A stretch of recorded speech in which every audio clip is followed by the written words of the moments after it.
The Lord be with you. And with your spirit. A reading from the Holy Gospel according to Mark. Glory to you, O Lord.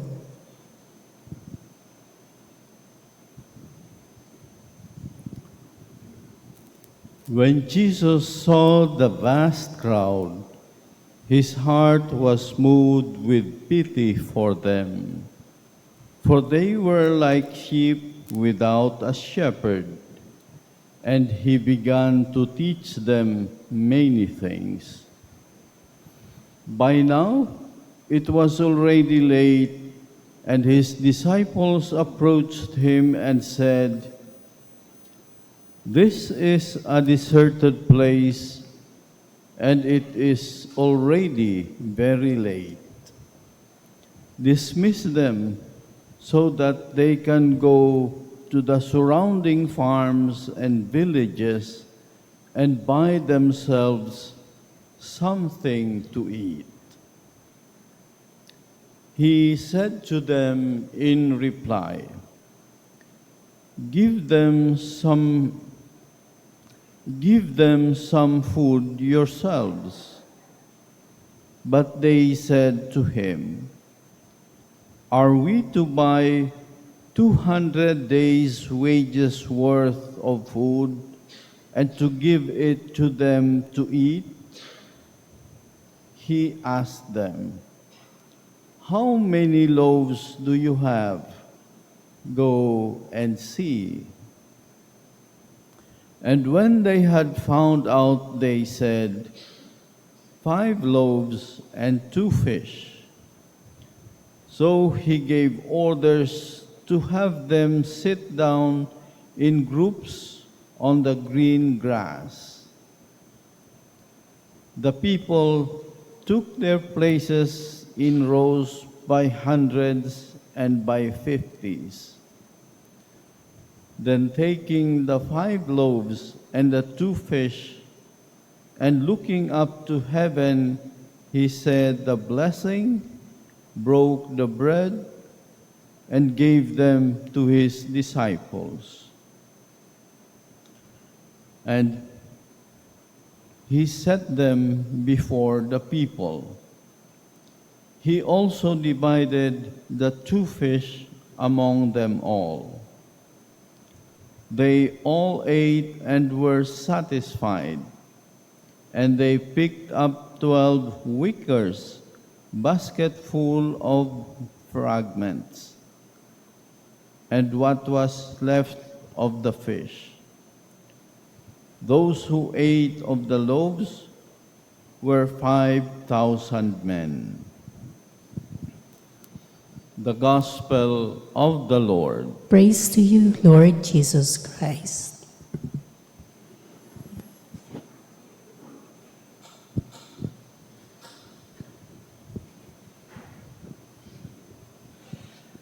Praise be Jesus Christ. Now and forever. Magandang umaga mga kapatid. Pakibati din ng good morning ang ating mga kasama at sa atin pong online parishioners. Thank you for praying with us. Kung napansin po ninyo, we prayed a prayer for the feast of Poong Jesus Nazareno. We're doing a Triduum, and this January 9, we will celebrate the feast of Jesus Nazareno.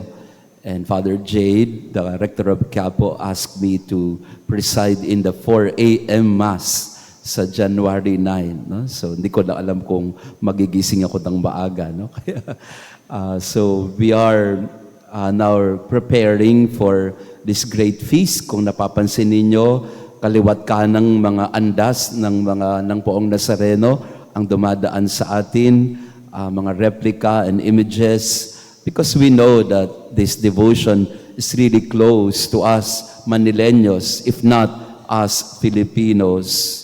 Ano kaya napapansin ng mga tao sa Nazareno? Obvious naman.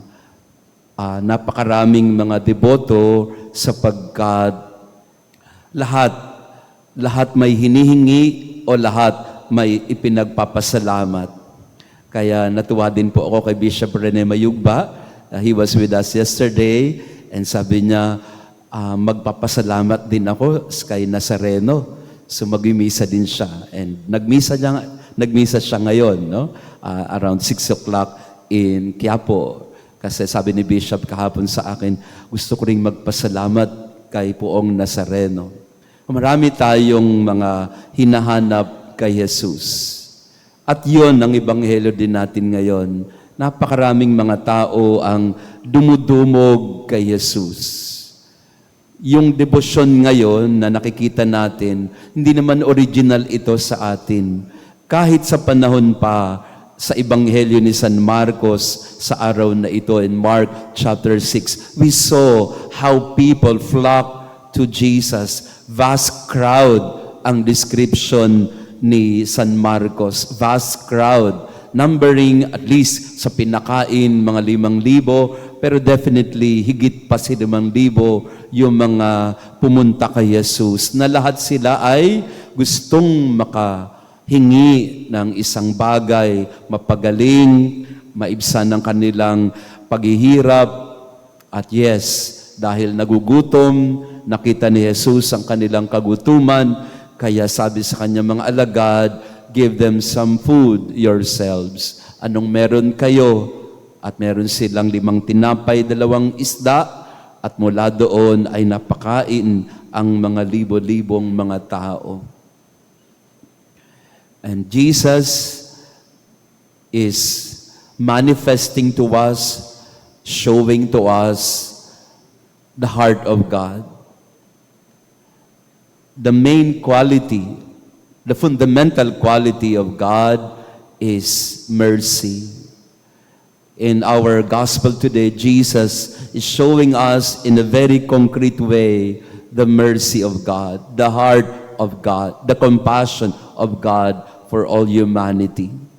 From the baby in the manger that gave joy to all of us when he was born, now he is an adult Christ ministering to people, still giving love.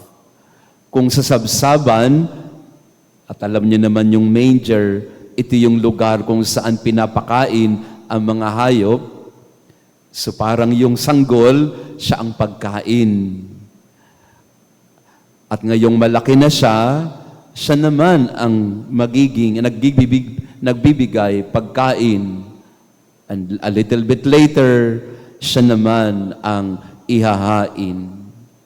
No, sanggol sa hapagkainan ng mga hayop, Jesus na nagpakain ng mga nagugutom, at Kristo na nakabayubay sa krus, ang kordero ng Diyos na iniaalay para sa sanlibutan. In other words, if we are to summarize the nature of God, if at all we can summarize, it is mercy, habag, lalo na sa mga nagugutom.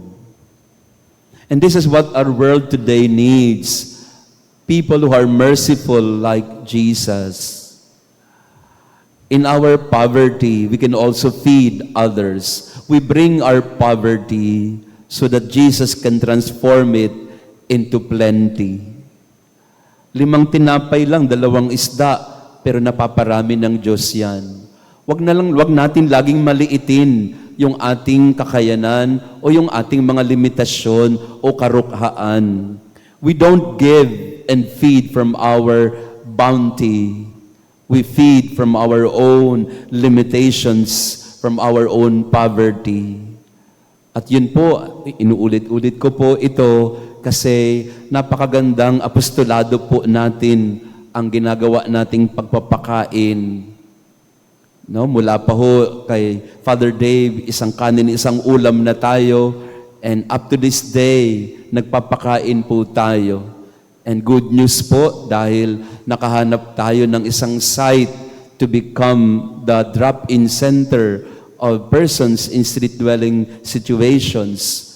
And we are now on the way to renovate the place para malagyan po ng mga shower, na mga pwedeng maglaba, pwedeng magluto. This is a compound kung saan sila'y pakakainin, pwede silang maligo, pwede rin sila na maglaba, mabigyan ng mga formation.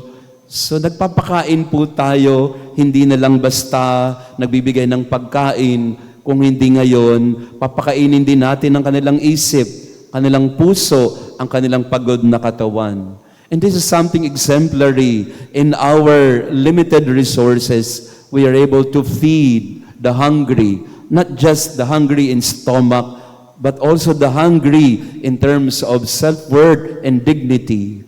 Maraming gutom sa panahon natin ngayon. Ang sabi nga ni Papa Francisco dati, let us make the world a little less colder by our acts of tenderness, our own little acts of kindness, maliliit na gawain ng pagdamay at pagtulong, pagpapakain man yan, o paglilimos, o pag-aalay.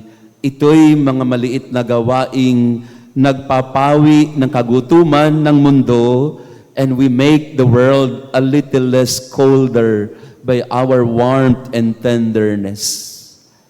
Amen. Kaya salamat po sa inyo. Salamat.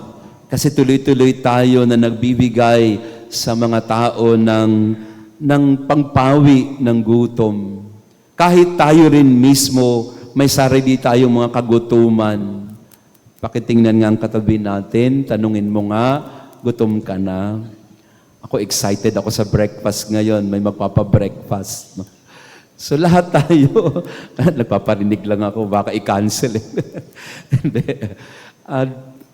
Lahat tayo may kagutuman. Ito po, wag na ho kayo maiskandalo ng konti. Medyo anong aking kwento. Nagpagupit po ako minsan at medyo yung, sorry for the example, pero nagkaroon ho ako ng ingrown. Ang sakit. Ang sakit. Hindi ko kayang ako yung mag-nail cutter kasi baka mas lalong lumala. So, pinapedicure ko po sa doon sa may barber shop kung saan ako nagpagupit. So, ang sabi ko doon sa mag-pedicure, sabi ko, ate, baka mamatay ang kuko ko kasi masakit eh. Pwede ba ingatan mo? Kasi mahirap, pag namatay yung kuko, iburol pa natin yan. Binibiro ko yung nag-ano ng kuko. Kasi actually, binibiro ko siya kasi kinakabahan ako. Baka kung ano gawin sa kuko ko. So, binibiro ko siyang baka mamatay ang kuko. Biglang umiyak. Ate, ano nangyari sa'yo? Okay, iyak. Ano ba't ko umiiyak? Masyado naman ho kayo eh. Kamamatay lang ho ng tatay ko eh.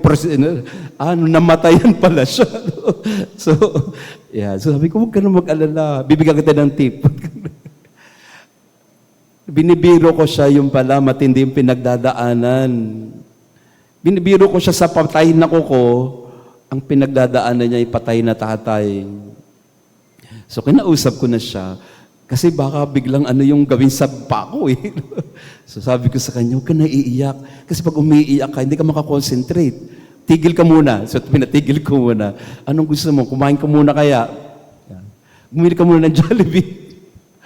Yan. So, kaibigan ko na ho yun. Siya na ho yung gumagawa ng paako, no? Para hindi mamatay. Minsan mga kapatid, minsan kailangan mo lang talaga ng maliit na gawain ng pagbibigay sa tao ng a little warmth, a little act of kindness. And many times in our life, we can deprive people of that. We are so stingy when it comes to showing love, kindness, and mercy. Mano ba namang sabihin mo sa guard na thank you? Mano ba namang sabihin mo sa cashier na salamat? Mano ba namang sabihin mo sa teller na, pagod ka na ba, iha? Mano ba namang maliliit na mga bagay na pwedeng magbigay sa tao ng, okay pa po sir, okay pa po ma'am. That's what Jesus did. Hindi naman niya niligtas ang mundo sa krus agad, hindi. Naglakad-lakad muna siya sa mga bayan-bayan, visiting people where they were. attending to their needs, in their small needs of hunger, of love, of affection, of presence, of kindness. We can make the world a little less colder by our own simple acts of kindness, of mercy, of generosity and love. So in this Mass, we pray for that. We pray that we may become like Jesus, bread that takes away the hunger of people around us. Praise be Jesus Christ. Now and forever. Let us pray. O God, who touch us through our partaking of your sacrament, work, we pray, the effects of its power in our hearts, that we may be made fit to receive your gift through this very gift itself, through Christ our Lord. Amen. Maraming salamat ulit sa inyong pagdalo sa ating misa. To our online parishioners, thank you for praying with us. Again, friends, we bring our poverty, and many times we look down on our small 5 loaves and 2 fish. But the Lord, He provides. He gives us bounty and plenty. You just give to Him your 5 loaves and 2 fish, and He will multiply it to feed others who are hungry. The Lord be with you. And with your spirit. And may our loving God bless you and your family, the Father, the Son, and the Holy Spirit. Amen. Our Mass has been offered. Go in peace to love and serve the Lord. Thanks be to God.